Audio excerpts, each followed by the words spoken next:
Chers adhérents, mesdames, messieurs, chers amis, l'année 2016-2017 est enfin terminée. Ce fut une année noire pour notre agriculture, la plus mauvaise que nous ayons connue depuis plus de 40 ans. Rien n'a été. Ni les prix, ni les quantités, ni la qualité n'ont été au rendez-vous, et cela pour toutes les productions, qu'elles soient animales ou végétales. Généralement, de faibles quantités récoltées entraînent une amélioration plus ou moins importante des prix. Cela n'a pas été le cas car le marché mondial, largement approvisionné par une récolte céréalière pléthorique, est resté à un niveau particulièrement bas tout au long de la campagne. Les exportateurs se sont passés de l'offre française, compensée largement par celle des Russes et autres Ukrainiens. En complément, on ne peut que constater les effets néfastes de l'abandon de toute politique interventionniste performante au niveau européen. Les pays exportateurs, et particulièrement la France, en font les frais. Le même constat peut être fait pour le lait et la viande. Dans ces conditions particulièrement difficiles, le Conseil et la direction ont pris une série de mesures pour venir en aide aux adhérents et clients du groupe afin qu'ils puissent passer ce cap sans trop de dégâts, tout en respectant les règles d'égalité qui régissent nos relations avec nos agriculteurs. Ce mot égalité, je l'utilise volontairement et je ne parle pas d'équité car cette dernière notion me paraît mal définie et sujette à de stériles interprétations.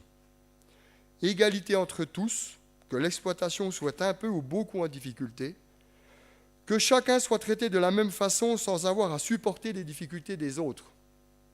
C'est une valeur essentielle de notre système coopératif que nous ne pouvons pas et que nous ne devons pas abandonner, et elle prend toute sa valeur lors des périodes difficiles. Elle doit être complétée par une solidarité forte et volontaire que chacun doit adapter en toute conscience avec ses moyens. Nous avons mis ainsi en œuvre des échéances correspondant aux besoins financiers des exploitants, avec des reports importants coïncidant avec leur rentrée d'argent. Nous avons baissé fortement nos taux d'agio. Nous avons incité bon nombre d'adhérents à ouvrir des OCP ou OCS pour financer leur campagne d'approvisionnement auprès de leurs banquiers. Nous avons baissé nos charges sensiblement afin de rendre notre coopérative toujours plus compétitive. Enfin, nous avons accompagné tous nos adhérents quand les besoins se faisaient sentir par notre présence renforcée sur le terrain afin d'optimiser la qualité de nos conseils. Les résultats sont là. Il y a un an, je m'attendais au pire pour bon nombre de nos fermes. Aujourd'hui, nous avons pu limiter le désastre. Peu d'exploitations ont dû mettre la clé sous la porte. Mais hélas, nombreuses sont celles qui sortent affaiblies par cette terrible épreuve. Et il nous faudra plusieurs bonnes années, accompagnées de prix rémunérateurs, pour que nous puissions redresser la tête et que nos exploitations retrouvent des résultats corrects. Bien sûr, nous devons maintenir nos efforts pour limiter nos dépenses, en particulier par rapport à des investissements inconsidérés dans des domaines tels que le machinisme ou des constructions de bâtiments. Nous devons, par contre, nous méfier d'agir de façon trop violente sur la baisse des charges opérationnelles. Exagérée et mal calculée, elle nous entraînerait inévitablement vers de fortes baisses de rendement. Aujourd'hui, optimiser nos charges de structure sera toujours plus rentable que sacrifier nos charges opérationnelles. C'est certainement plus difficile, mais moins démagogique. Dans ce contexte morose, les principaux objectifs de notre coopérative sont clairs et au nombre de 5. Améliorer la performance économique de notre outil, en particulier en étant non seulement vigilant sur l'évolution de nos charges, mais aussi en renforçant sa performance logistique.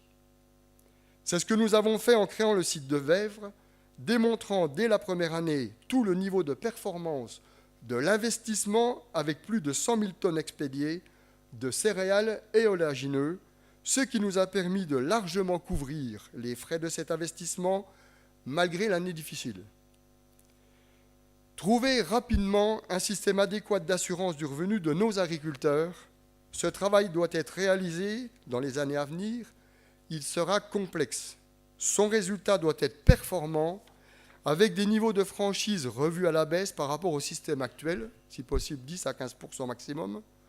En effet, nos exploitations à leur avenir ne peuvent pas dépendre des aléas climatiques qui, hélas, se multiplient, comme par exemple récemment la sécheresse de 2015, suivie en 2016 par des excédents anormalement élevés de pluviométrie dont on connaît les résultats ravageurs. Élaborer et développer des moyens modernes de communication à tout niveau. Nous allons être envahis par des sites d'e-commerce. Nous allons être submergés par le big data. Cette révolution numérique, qui concerne la collecte et la diffusion tout azimut de données diverses et variées, aura certainement quelques bons côtés et d'autres plus pervers.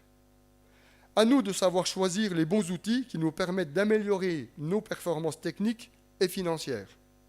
Par exemple, aujourd'hui, la cartographie numérique des sols permet l'application et la mise en place d'une agriculture de précision source de profit pour l'ensemble de nos cultures par l'optimisation de l'utilisation de nos intrants. Continuer à approfondir nos travaux sur le développement de filières innovantes, comme le chanvre, le soja non-OGM, les semences en tout genre, comme les céréales à paille, le maïs, le soja ou les semences fourragères. L'ensemble de ces productions nous apporte dès à présent les plus-values indispensables à la bonne santé de nos exploitations.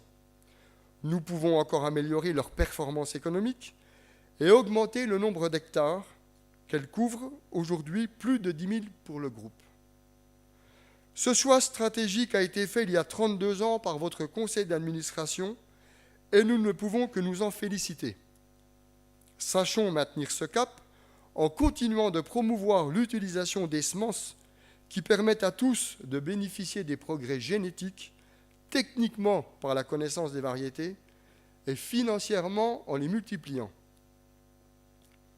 Enfin, j'aurais pu commencer par ce dernier point.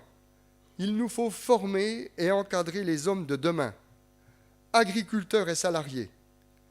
Les objectifs des uns et des autres doivent être partagés et construits ensemble. Cela permettra de pérenniser notre outil coopératif, fort et performant au service des adhérents et répondant à leurs besoins animés par des salariés motivés et partenaires de l'agriculture moderne que nous devons construire ensemble. Pour terminer mon intervention, je parlerai d'un sujet que nous avons très largement évoqué ces derniers 18 mois, à savoir la constitution et notre participation éventuelle à l'Union des coopératives régionales Alliance Bourgogne-Franche-Comté. Ce dossier a donné lieu à des échanges constructifs et intéressants avec vous, les adhérents, lors des assemblées de section 2016 et 2017. Avec les administrateurs et les cadres, il a été discuté pendant les réunions de conseil, de bureaux restreints et d'encadrement pendant la même période. De façon unanime, nous avons pu constater que si l'idée nous paraît légitime, sa construction est et a été pour nous mal engagée. C'est pour cette raison qu'après ces très nombreuses consultations de la base au sommet, nous avons décidé de suspendre notre engagement vis-à-vis de la création de cette union. Aujourd'hui, elle nous paraît prématurée et mal engagée. Mais peut-être reprendrons-nous à l'avenir ce projet ambitieux pour le bien de tous et de nos adhérents en particulier. Tout ce qui a été construit depuis bien des années et tout ce que nous imaginons pour l'avenir n'existerait pas ou ne verrait pas le jour sans la complicité et la confiance qu'il existe entre le conseil d'administration et l'encadrement de notre coopérative. Cette chance pour nous adhérents d'Intervalle, je la mesure et je l'apprécie au quotidien. Des missions, des objectifs partagés par tous avec une seule ambition, renforcer l'outil coopératif dans son ensemble avec au centre des préoccupations l'adhérent avec un grand A.